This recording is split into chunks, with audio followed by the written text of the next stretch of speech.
Welcome to commerce tutorial. मैं हूं आपकी अपनी होस्ट ज्योति। आज हम कंटिन्यू करने जा रहे हैं 10th की इकोनॉमिक्स का चैप्टर सेक्टर ऑफ ना इंडियन इकोनॉमी।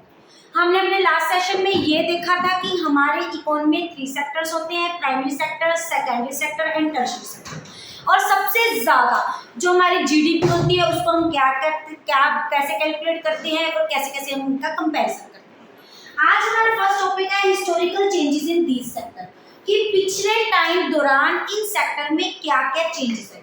अब हमारी जो इकोनॉमी है वो अंडर डेवलप्ड कंट्री से किसमें कन्वर्ट होती है, डेवलप्ड कंट्री।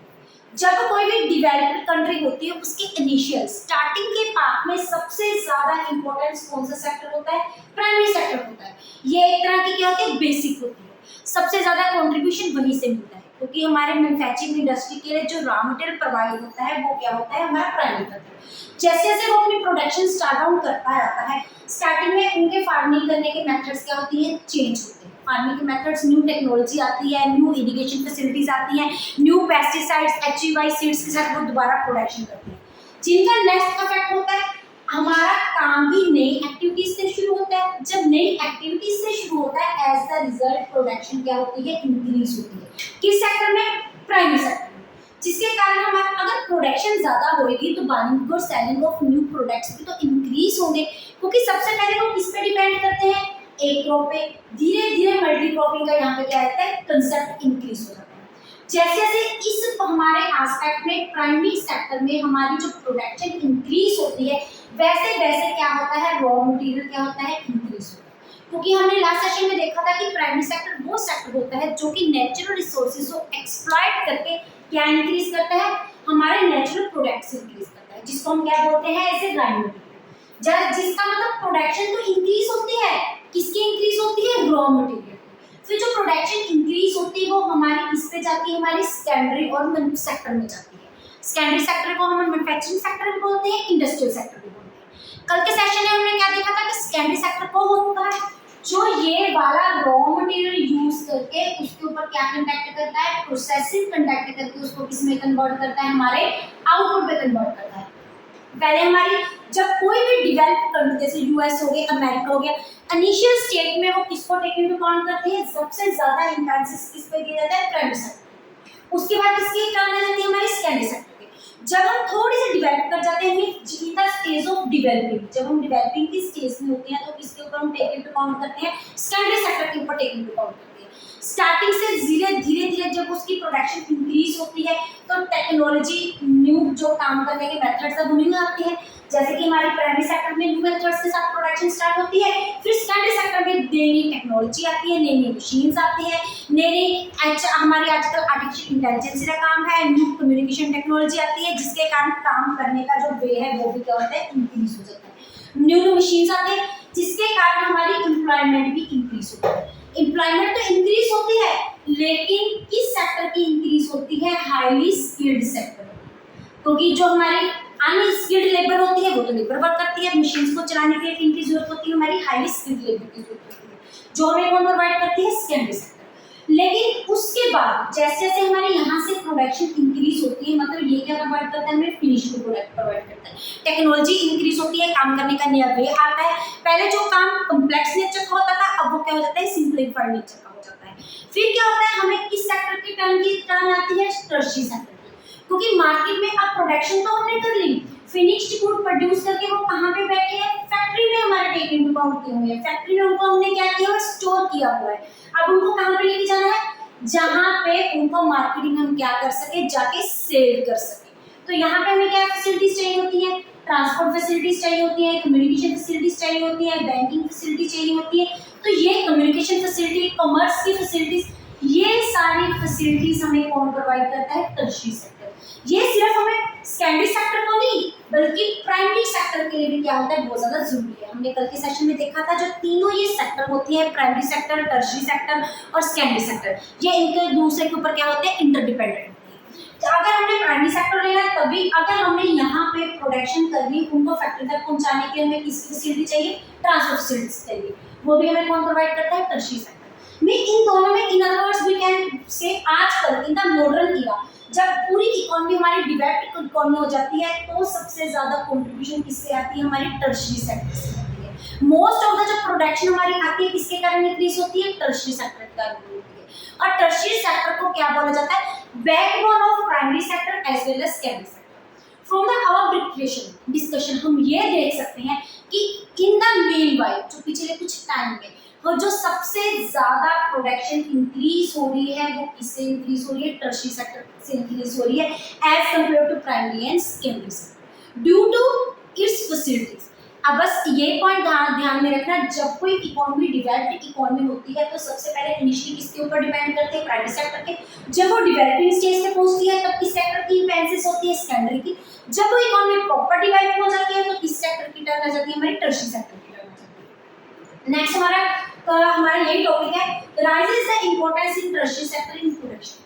कि प्रोडक्शन में अगर हम देखें लास्ट काफी टाइम के अकॉर्डिंग मोर देन हमारी जो टर्शियरी सेक्टर की हमारी जो आउटपुट है वो कितना जीडीपी का पार्ट है, 14 टाइम्स इसका हमारा जीडीपी कंट्रीब्यूशन है। तो इसका शेयर क्यों इतना प्रोडक्शन में इंक्रीज हो रहा है, इसके क्या क्या रीजन है। तो हमारा फर्स्ट रीजन क्या है, प्रोविजन ऑफ बेसिक सर्विसेज।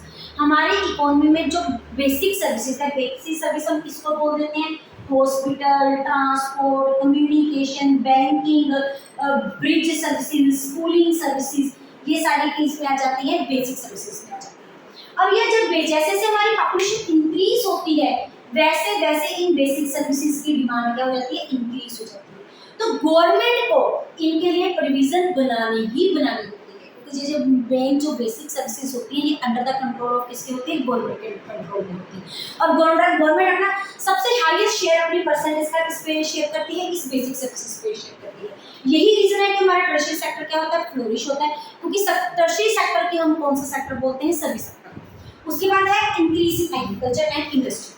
अब जैसे जैसे हमारे एग्रीकल्चर में प्रोडक्शन इंक्रीज होगी, हमारी इंडस्ट्री में प्रोडक्शन इंक्रीज होगी, इसमें जब हमारा एम्प्लॉयमेंट इंक्रीज होगा तो उस प्रोडक्ट को इंक्रीज होने के कारण हमें प्रोडक्ट को मार्केट में जाने की सेल की जरूरत पड़ेगी। जैसे जैसे हमें मार्केट में जाने सेल जरूरत पड़ेगी तो नेचुरली उनमें एक लिंक क्रिएट करेगी, हम किसकी सर्विसेज की जरूरत पड़ेगी, टर्शियरी सर्विसेज। तो as the result tertiary sector हमारा क्या होगा, इंक्रीज होगा। नेक्स्ट हमारा इंक्रीज इन इनकम। जैसे जैसे पर्सन की इनकम इंक्रीज होती है वैसे वैसे पर्सन का स्टैंडर्ड ऑफ लिविंग क्या होता है, इंक्रीज होता है। जैसे जैसे पर्सन का स्टैंडर्ड ऑफ लिविंग इंक्रीज होता है उसके साथ उसकी ईटिंग कैपेबिलिटीज इंक्रीज होती हैं, उसकी हॉस्पिटैलिटी इंक्रीज होती है, उसके कारण उसकी टूरिज्म इंक्रीज होती है और उसकी डिमांड्स भी इंक्रीज होती है, उसकी स्पेंडिंग भी क्या होती है, नेट इफेक्ट इंक्रीज होती है। जैसे जैसे जहाँ पे सब कुछ इंक्रीमेंट होता है वैसे वैसे किसकी इंक्रीमेंट होती है, सर्विसेज की इंक्रीमेंट होती है, क्योंकि अल्टीमेटली इनका डायरेक्ट रिलेशनशिप किसके साथ होता है, सर्विसेज सेक्टर के साथ होता है। यही रीजन है कि हमारा सर्विस सेक्टर क्या होता है, फ्लोरिश करता है। नेक्स्ट है इंफॉर्मेशन एंड कम्युनिकेशन सर्विसेज। आजकल जो मॉडर्न एरा है वो किसका एरा है, हमारा एआई का एरा। एआई को क्या बोलते हैं, आर्टिफिशियल इंटेलिजेंस का एरा। आर्टिफिशियल इंटेलिजेंस में क्या होता है, मेनली इंफॉर्मेशन और कम्युनिकेशन पे सारा कुछ बेस्ड होता है। जो एक पर्सन फ्लोरिश वही कर सकता है जिसकी इंफॉर्मेशन और कम्युनिकेशन स्किल्स क्या होती है, बहुत ज्यादा अच्छी होती है। और यही रीजन है ये किसके अंडर आता है, हमारा सर्विस सेंटर के अंडर आता है। अब सर्विस सेक्टर किसको डिनोट करता है, हमारा टर्शियरी सेक्टर को डिनोट करता है। नेक्स्ट है inclusion. At the end from the above discussion हम ये जरूर कह सकते हैं कि हमारा जो सर्विस सेक्टर है वो क्या हो रहा है, फ्लोरिश हो रहा है। लेकिन जो सर्विस सेक्टर फ्लोरिश हो रहा है ये due to some segment increase हो रहा है। इसके कारण इस पर्टिकुलर सेगमेंट को ज्यादा बेनिफिट हो रहा है। जो हमारा स्मॉल, जिन लोगों का काम जब स्मॉल लेवल पे है, स्मॉल स्केल पे, जब मीडियम स्केल पे है, उनके लिए सर्विस सेक्टर की स्कीम इंपॉर्टेंस नहीं है, क्योंकि जो स्मॉल स्केल पे बिजनेस है वो बिजनेस हैंडल कौन करता है, एक सिंगल पर्सन हैंडल करता है। जब कोई पर्सन सिंगल पर्सन हैंडल करता है सारी ही एक्टिविटीज को खुद ही टेकिंग आउट करता है, चाहे वो प्राइमरी के साथ रिलेटेड हो, चाहे वो टर्शियरी के साथ रिलेटेड हो, चाहे वो सर्विसेज के साथ रिलेटेड हो। तो ये इसमें हम ये बोल सकते हैं कि हमारा प्रोडक्शन जरूर इंक्रीज हो रही है लेकिन इसके साथ उतनी एम्प्लॉयमेंट इंक्रीज नहीं हो रही, क्योंकि हमारी जो मेनली जो हमारी मेजॉरिटी ऑफ द की जो रिच क्लास है उनकी तरफ से ये शेयर ज्यादा इंक्रीज हो रहा है और मिडल और स्पोर्ट्समैन के एम्प्लॉयमेंट इंक्रीज नहीं हो रही। तो we can conclude, we can say tertiary sector increase in the employment but increase in the production, they increase the share from the GDP, but it does not eventually too much increase in the employment. उसके साथ employment में इतनी increment नहीं हो रही। Next हमारा यही topic इसी के साथ रिलेटेड है, where the most of people engaged, कहाँ पे ज्यादा से ज्यादा सेक्टर, किस सेक्टर में ज्यादा लोग इंगेज हुए हैं, whether primary sector, tertiary sector, की सेकेंडरी सेक्टर। अगर हम देखें इधर, ये तो हमें पता ही है फ्रॉम द ट्रेडिशनल या जो हमारा प्राइमरी सेक्टर है, it is the backbone of economy. हमारी most of 50% of the population, आज की अगर हम देखें 50% ऑफ मोर देन पॉपुलेशन किस सेक्टर में, प्राइमरी सेक्टर में। अगर सेकेंडरी सेक्टर में देखें, जो हमारा इंडस्ट्रियल आउटपुट है वो कितने टाइम्स इंक्रीज हो रही है, 9 टाइम्स इंक्रीज हुई है, लेकिन एम्प्लॉयमेंट से कितने टाइम्स इंक्रीज हुई है, पहले से 3 times. On the other hand अगर हम टर्शियरी सेक्टर का कंपैरिजन करें, उसकी वजह से हमारी प्रोडक्शन आउटपुट कितने टाइम्स इंक्रीज हुई है, 14 टाइम्स, लेकिन एम्प्लॉयमेंट जस्ट कितने टाइम्स इंक्रीज हुई है, 5 टाइम्स इंक्रीज हुई है। अभी भी सबसे ज्यादा सेक्टर किसमें लोग डिपेंड है, primary sector, that is our agriculture sector. इसके काफी रीजंस है, इसके क्यों रीजंस है। सबसे पहले तो जो हमारी प्राइमरी सेक्टर है उसमें लोग ज्यादा एम्प्लॉयड हैं। यहाँ पे हमारे 4/5 दोनों सेक्टर पे अगर हम on the whole era overall देखें तो इंडस्ट्रियल टर्शियरी सेक्टर में कितने लोग एम्प्लॉयड है, 4/5 ऑफ द पीपल, हमारी जो पॉपुलेशन है वो एम्प्लॉयड है इन दिस सेक्टर। अगर 50% देखें वो किसमें एम्प्लॉयड है, प्राइमरी सेक्टर में, लेकिन अभी भी उसकी जो कॉन्ट्रीब्यूशन है जीडीपी में बहुत ज्यादा कम है। इसका रीजन क्या है, प्राइमरी सेक्टर में क्या पाई जाती है, अनएम्प्लॉयमेंट पाई जाती है। अब कौन सी टाइप, अनएम्प्लॉयमेंट का मतलब क्या होता है, व्हेन पीपल आर, जब लोग फ्री बैठते हैं उसको क्या बोलते हैं, अनएम्प्लॉयमेंट। अनएम्प्लॉयमेंट का जनरल सेंस में हिंदी में मीनिंग क्या होता है, बेरोजगार। और जो स्पेशल टाइप ऑफ अनएम्प्लॉयमेंट पाई जाती है उसको क्या बोलते हैं, डिस्गाइज्ड अनएम्प्लॉयमेंट। अब डिस्गाइज्ड अनएम्प्लॉयमेंट क्या होती है, छुपी, जो दिखती नहीं है, विजिबल नहीं होती, this is invisible type of the unemployment. आपके हमारी बुक में इसमें एक लक्ष्मी की एग्जांपल के साथ शो किया हुआ है, जिसके पास क्या थी, 2 हेक्टेयर अनऑर्गेनाइज्ड लैंड थी, और उस लैंड में क्या था, पहले वो 2-3 बंदे वहां पे काम कर रहे थे, फिर उसके बाद सारे फैमिली के जितने भी 3-4 मेंबर है वहां पे काम करने लग गए। अब एक्चुअली क्या होता है, इस अनएम्प्लॉयमेंट के साथ अगर चाहे उस फील्ड में 2 हेक्टेयर में कितने परसेंट के काम की जरूरत है, सिर्फ 3% चाहिए पूरे लैंड, लेकिन वहां पे कितने लोग काम कर रहे हैं, 5 लोग काम कर रहे हैं। इट मींस आउटपुट भी, चाहे वहां पे 3 लोग काम कर रहे हैं तब भी आउटपुट सपोज करो कितनी क्विंटल आएगी हमारे पास, 10 क्विंटल।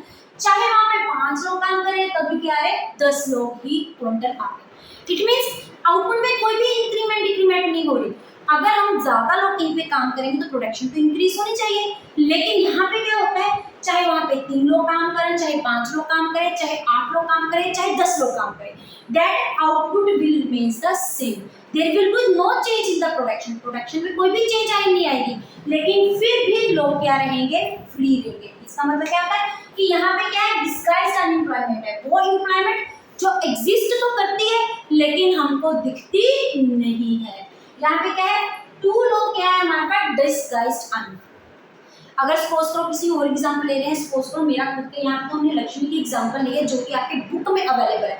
सपोज करो ये एक लैंड है, यहाँ पे हम क्या करते हैं, खेती बाड़ी करते हैं, रिक्वायरमेंट कितनी जरूरत की है, 55%, लेकिन लोग वहां पे कितने काम कर रहे हैं, 70। आउटपुट कितनी है, उतनी ही है, 200 टन, 200 करोड़ टन। अगर 50 लोग कर रहे हैं तब भी 200 टन है, अगर 70 लोग काम कर रहे हैं तब भी 200 टन ही है। इट मींस फालतू कितने लोग काम कर रहे हैं, 20 लोग, जिनको हमने एक्स्ट्रा हायर कर दिया, तो 20 लोग क्या है, डिस्गाइज्ड अनएम्प्लॉयमेंट। तो क्योंकि इसका रीजन क्या है कि जो हमारे लोग हैं वो क्या है, अनएजुकेटेड है, वो पढ़े लिखे नहीं है। और जबकि आज का जो हमारा एआई का जमाना है, तो हमारे टर्शियरी और सेकेंडरी सेक्टर को क्या चाहिए, हाईली स्किल्ड लोग चाहिए, पढ़े लिखे लोग चाहिए, और अनस्किल्ड लोगों को वहां पे जॉब नहीं लगती। तो फोर्सफुली फ्री रहने के बजाय वो कहाँ पे काम कर रहे हैं, हमारे प्राइमरी सेक्टर में काम कर रहे हैं, जिसके कारण वहां पे क्या है, अनएम्प्लॉयमेंट बहुत ज्यादा इंक्रीज हुई है। नेक्स्ट इसी के साथ रिलेटेड टॉपिक है, जो तो हमने देखा कि ज्यादा कॉन्ट्रीब्यूशन हमारे इंक्रीमेंट किस में से हुआ है, टर्शियरी और उस सेक्शन में से, लेकिन उसकी एम्प्लॉयमेंट ज्यादा इंक्रीज नहीं हुई। अभी भी एम्प्लॉयमेंट कहाँ से डिपेंड है, प्राइवेट सेक्टर में, प्राइवेट सेक्टर, लेकिन जो कंट्रीब्यूशन है वो सबसे कम है। उसका रीजन क्या है, वहां पे क्या पाई जा रही है, अनएम्प्लॉयमेंट। अनएम्प्लॉयमेंट कौन सी है, डिस्गाइज्ड। फिर हमने डिस्गाइज्ड इन अनएम्प्लॉयमेंट का मीनिंग देखा, और उसके बाद देखा ये रीजन क्यों ये पाई जा रही है, क्योंकि लोग क्या है, अनपढ़ है। उसके बाद हमारा है how to create the more employment, हम ज्यादा से ज्यादा एम्प्लॉयमेंट कैसे क्रिएट कर सकते हैं।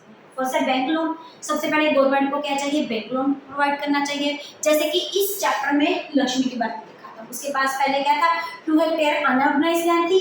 फिर उसने क्या किया, बैंक से लोन लिया। जब बैंक से लोन लिया तो उसके क्या किया, उसने अच्छी इरिगेशन फैसिलिटीज प्रोवाइड की। जब एक अच्छी इरिगेशन फैसिलिटीज प्रोवाइड की, फिर उसने पहले सिर्फ कौन सी वो यहाँ पे कर रही थी प्रोडक्शन वीट की। फिर उसने इरिगेशन फैसिलिटीज के इंक्रीज करने के बाद उसके साथ उसने कौन सी अपनी क्रॉप्स की इंक्रीमेंट की, ज्वार, बाजरा और जूट, जिसके कारण प्रोडक्शन इंक्रीज हुई। प्रोडक्शन अगर इंक्रीज हुई तो एम्प्लॉयमेंट की क्या होगी, इंक्रीज होगी एग्रीकल्चर सेक्टर में। उसके बाद है इरिगेशन फैसिलिटीज। ज्यादा से ज्यादा चैप्टर में हमने देखा कि क्या की कंस्ट्रक्शन किए गए, डैम कंस्ट्रक्ट किए गए। जब डैम कंस्ट्रक्ट किए गए, कैनल्स बनाएगी तो हमारे पास इरिगेशन फैसिलिटीज इंक्रीज हुई।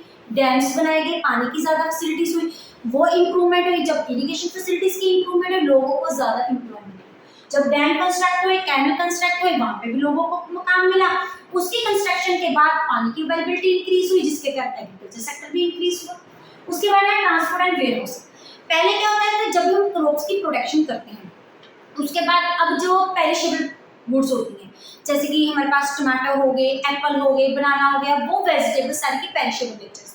पेरिशेबल नेचर क्या होते हैं, जो बहुत जल्दी खराब हो जाते हैं। उनको प्रोडक्शन करके उनको किसने स्टोर किया गया, हमने वेयर हाउस में कोल्ड स्टोरेज, ट्रांसपोर्ट की फैसिलिटीज इंक्रीज करके वहां पे वेयर हाउस में जाके उनको स्टोर किया गया। वेयर हाउस में जाके वो वहां पे खराब नहीं होते, और जिसके कारण हमारी प्रोडक्शन क्या है, सेफ रही, जिसके कारण एम्प्लॉयमेंट इंक्रीज हुई। उसके बाद है एग्रीकल्चर क्रेडिट। एग्रीकल्चर क्रेडिट मतलब लोगों को, जो लोग बेरोजगार के फार्मर लैंडलेस से, उनको क्या दिया गया, पैसा दिया गया, लोन दिया गया, क्रेडिट दिया गया at the cheap rate of interest. मतलब रेट ऑफ इंटरेस्ट क्या था उसका, बिल्कुल चीप था।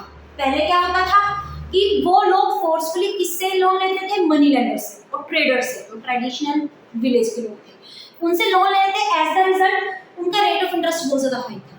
वो अपनी सब्सिडाइज्ड फार्मिंग भी कर नहीं सकते थे। जो प्रोड्यूस करते थे वो सारे का सारा किसके पास चला जाता, जा तो मनी लेंडर के पास चला जाता था। अब एक्चुअली उनके पास कुछ नहीं बचता था। अब जब डायरेक्ट उन्होंने बैंक लोन लेना शुरू किया, गवर्नमेंट ने अलग अलग न्यू स्कीम्स निकाली, चीप रेट ऑफ इंटरेस्ट पे लोन दिया गया, जिसके कारण उनकी प्रोडक्शन क्या हुई, इंक्रीज हुई, क्योंकि अब उनका पैसा उनके पास ही था। अब उनकी जो क्रॉप्स की प्रोडक्शन थी उनके पास थी, ना कि पहले जैसे कि वो मनी लेंडर के पास चले जाते। लास्ट पॉइंट है, गवर्नमेंट ने एक न्यू स्कीम शुरू की है, that is MNREGA, that is Mahatma Gandhi national employment rate. इसमें क्या होता है, जो 100 लोगों, मिनिमम 100 डेज के लिए लोगों को क्या प्रोवाइड किया जाता है, एम्प्लॉयमेंट दिया जाता है। जो लोग पढ़े लिखे हैं, जो लोग काम करना चाहते हैं, उनको ग्रांटेड 100 डेज के लिए गवर्नमेंट की वजह से काम दिया जाता है, जिसके कारण उनको काम मिलता है, एम्प्लॉयमेंट इंक्रीज होती है, प्रोडक्शन इंक्रीज होती है। अगर सपोज करो लोगों को काम ना भी मिले तो लोगों को क्या दिया जाता है, अनएम्प्लॉयमेंट वेजेस दी जाती है। मिनिमम एक फिक्स कर दी जाती है कि घर बैठे अगर उनको गवर्नमेंट की वजह से काम नहीं भी मिल रहा है, फिर भी उनको मिनिमम इतनी तो वेजेस प्रोवाइड की जाएगी। ये तो था एम्प्लॉयमेंट हम कैसे इंक्रीज कर सकते हैं प्राइमरी सेक्टर। उसके बाद अब हम ये देखते हैं अदर सेक्टर में भी एम्प्लॉयमेंट इंक्रीज की जा सकती है। जैसे कि अब हमारा जो एग्रीकल्चर है, जैसे हमने देखा था स्टार्टिंग केसेस में किसमें थे, वो प्राइमरी सेक्टर। हमारा जो मेन है सीजनल वर्क है, 5 महीने काम है, 5 महीने काम नहीं है, तो फार्मर्स अपना और भी काम में हो सकते हैं। जैसे कि एग्रीकल्चर में अलाइड एक्टिविटीज में क्या जाता है, डेयरिंग फार्मिंग आ जाती है, क्रॉप कैटल रियरिंग आ जाती हैं, मिल्क प्रोडक्ट्स आ जाते हैं, ये सारे और डिफरेंट फिशरिंग आ जाती है, इनमें इन्वॉल्व हो सकते हैं। या फिर जाके काम लेबर वो काम पे कर सकते हैं स्किल्ड से, जिसके कारण एग्रीकल्चर से तो उनको वेजेस आएंगी, जहां से भी उनको वेजेस आएंगे। जैसे कि हमने यहाँ पॉइंट में देखा था इरिगेशन फैसिलिटीज, जब डैम की कंस्ट्रक्शन हुई तो लोग डैम की कंस्ट्रक्शन में भी काम करने लगे, कैनल की कंस्ट्रक्शन में भी काम करने लगे, वहां पे भी उनको एम्प्लॉयमेंट इंक्रीज हुआ, और एग्रीकल्चर के साथ भी उनका एम्प्लॉयमेंट इंक्रीज हुआ। और यही था हमारा आज का सेशन। अगर आप इनका स्क्रीनशॉट लेना चाहते हैं तो ले सकते हैं। वीडियो अच्छी लगे इसको लाइक करें, ज्यादा से ज्यादा शेयर करें, चैनल को सब्सक्राइब करना ना भूलें। Thank you. हैव